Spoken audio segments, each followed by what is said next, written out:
Eliminate the threat and secure the facility. What threat? Goes like this, see? If it's trying to kill you, it's a threat.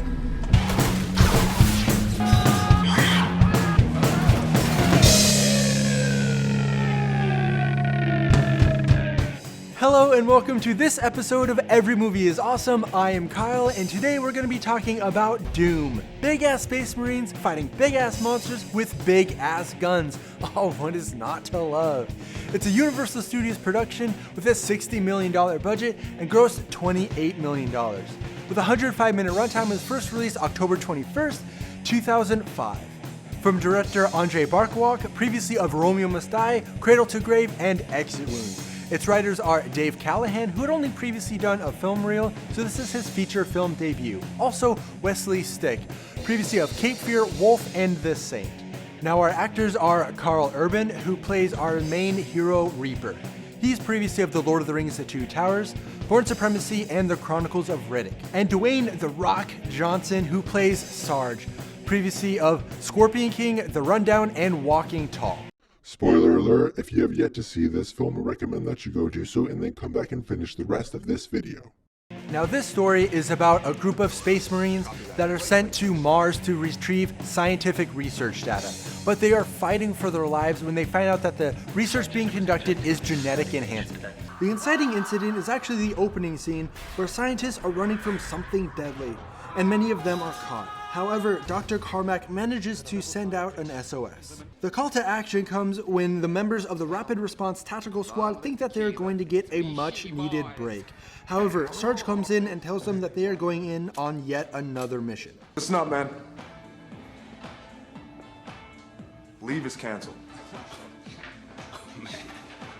A reluctant hero Reaper goes on his journey when Sarge tells him that he can stay home and go on vacation because the mission is going to be on Olduvai and knows Reaper has past history there.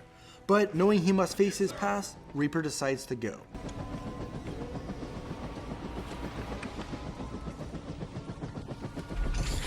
Our heroes are initially tested when the group finds out that they are fighting big-ass monsters that are bigger, better, faster, stronger than they are, and many of these RRTS members die.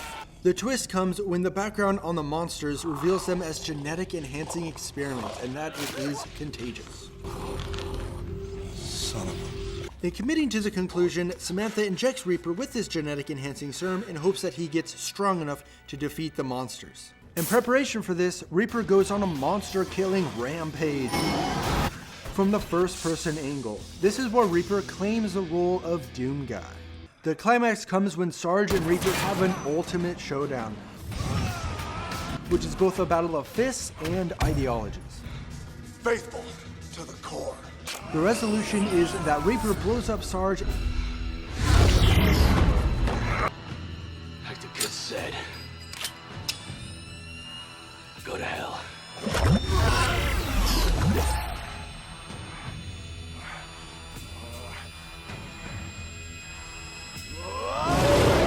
And carries Samantha to safety. For technical aspects, there is spectacular CGI, and the use of prosthetics really brings the monsters to life. And the use of unique camera angles makes many memorable action sequences. For themes in this film, there's a theme of likable and unlikable characters. For example, the kid. He is new to the group, much like the audience, so he represents the innocence of the group. So when he dies, it's like the innocence of the group has died. Go to hell. Also, there is Duke and Destroyer. Now, they grew up together, so they are brothers. They bring this family element to the film. Now, for unlikable characters, there is Portman. He is the comic relief of the group. However, much of his comedy is crude and unwarranted, thusly deeming him the black sheep of the group. Don't give me an excuse, Portman. No one here will miss you. And then there's Sarge. He is the leader of the group. So when he crosses the line, each member of the squad must determine for themselves whether or not to follow him. I don't need anybody else but soldiers! And then there is Samantha. She is a bit of both. She is Reaper's sister, so she also brings that family element. However, she has a bit of an interesting background. Was she a part of this genetic enhancing experiment? It adds a bit of mysteriousness as well as tension for the characters. The other theme in this film culminates in the climax. That is when Sarge and Reaper are having their ultimate throwdown, which is a physical and mental battle, but also ideological. The theme in question being, what is the point of being a soldier? Is it as Sarge suggests, which is to follow orders and simply do as you are told, or as Reaper suggests, which is to follow the orders that you deem morally responsible? You killed the kid. We're all killers, Reaper. It's what they pay us for. For casting and characters in this film, there is our main hero Reaper, played by Karl Urban. Now his character is not the typical jarhead. He actually has a scientific background, but he chose to take the military route, which labels him kind of a family outcast. Who, John? Yeah. Empathetic, sensitive. It's kind of hard for me to imagine Reaper was sensitive. Well, I knew Reaper before all the drop-down Gimme 50 woo-ha stuff. And then there is Dwayne "The Rock" Johnson's Sarge. Now he is the ultimate jarhead from start to finish, and that is shown in multiple parts throughout. This shows Dwayne's depth in his role, from being welcoming to the kid and sensitive to Reaper in the beginning, to being brutal and relentless in the end, including killing the kid, which is killing the innocence of the group, one of the worst things he could have done.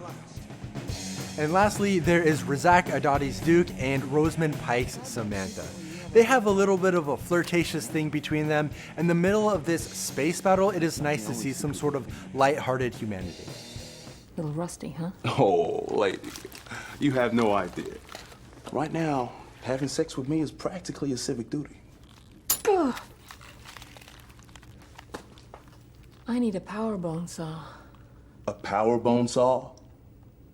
Girl, I've been waiting on you my whole life. Awesome moment number one. This first awesome moment is the character introductions. Now they could have just had all the members say their name to the kid, and we all know who you are. However, they chose to mix it up and have the guns say their name. This adds a bit of extra moment for characterization. Handle ID, Duke. Say my name, baby. Awesome moment number two. This awesome moment comes when Destroyer and the monster have their one-on-one fight. Now this is a brutal fight. It's set in a gladiator-style pit and makes sense for it to be in this pit because this is where the genetic enhancement originated. Also, since Destroyer has no genetic enhancement in him, it shows just how badass he is to take a monster one-on-one and almost escape alive. Awesome moment number three. Now this awesome moment is the first-person shooter scene with Reaper as the Doom guy. He finally claims his role as being the main hero, and you can see some awesome fight scenes as well as some monsters that are from the game. It really pays homage to its original source. Awesome moment number four. This last awesome moment is the final fight between Sarge and Reaper. You can see the prosthetics on Sarge bring him to his ultimate form. Reaper and Sarge have an awesome throwdown that is an epic fight and ends in a badass way. In conclusion, this film is based off of the original game Doom with similar monsters and weaponry. But it does take significant liberties, for example the setting as well as the storyline. But for a movie that was based off of a game that previously didn't have a storyline, it is a clear and immersive film for its target audience. For the technical aspects, the CGI and prosthetics were used to really enhance the film's villains. For casting and characters, well, it's a great cast that is varied and portrayed in such a way that you can see members of your own friends as some of the characters. Well, thanks for watching this episode of Every Movie is Awesome. If you have any questions, comments, or other films you would like us to review, please leave them in the comments section below. The next film we will be reviewing is Alien vs. Predator, AVP.